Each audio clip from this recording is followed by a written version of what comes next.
ഹൈന്ദവ വിശ്വാസപ്രകാരം ഭഗവതി മഹാലക്ഷ്മിയുടെ 8 അവതാരഭാവങ്ങളാണ് അഷ്ടലക്ഷ്മി. സമ്പത്തിന്റെ 8 സ്രോതസ്സുകളുടെയും അധിപ എന്ന സങ്കല്പത്തിലാണ് അഷ്ടലക്ഷ്മിമാരുടെ അവതാരരൂപങ്ങൾ ഉദ്ഭവിച്ചിരിക്കുന്നത്. ആദിലക്ഷ്മി അല്ലെങ്കിൽ മഹാലക്ഷ്മി എന്നാൽ ഭഗവതിയുടെ ആദിയിൽ അവതരിച്ച രൂപത്തെയാണ് സൂചിപ്പിക്കുന്നത്. സമ്പത്തിന്റെ പ്രത്യക്ഷ രൂപമാണ് ധനലക്ഷ്മി. ശ്രീലക്ഷ്മി എന്നും അറിയപ്പെടുന്നു.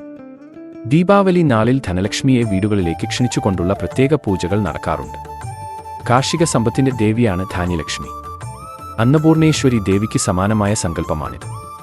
മൃഗസമ്പത്തിന്റെ ദേവിയാണ് ഗജലക്ഷ്മി.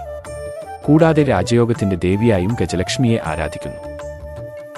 സന്താന സൗഭാഗ്യം നൽകുന്ന ലക്ഷ്മി രൂപമാണ് സന്താനലക്ഷ്മി. യുദ്ധം മുതലായ സന്ദർഭങ്ങളിൽ ധൈര്യം, ശക്തി, വീര്യം മുതലായ പ്രദാനം ചെയ്യുന്ന ദേവീ രൂപമാണ് ധൈര്യലക്ഷ്മി അഥവാ വീരലക്ഷ്മി.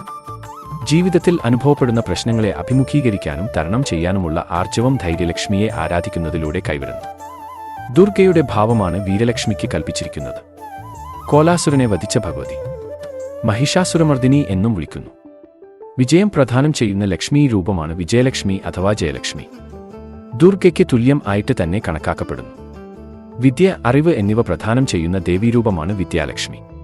സരസ്വതിക്ക് സമാനമായി വിദ്യാലക്ഷ്മിയെ കണക്കാക്കപ്പെടുന്നു.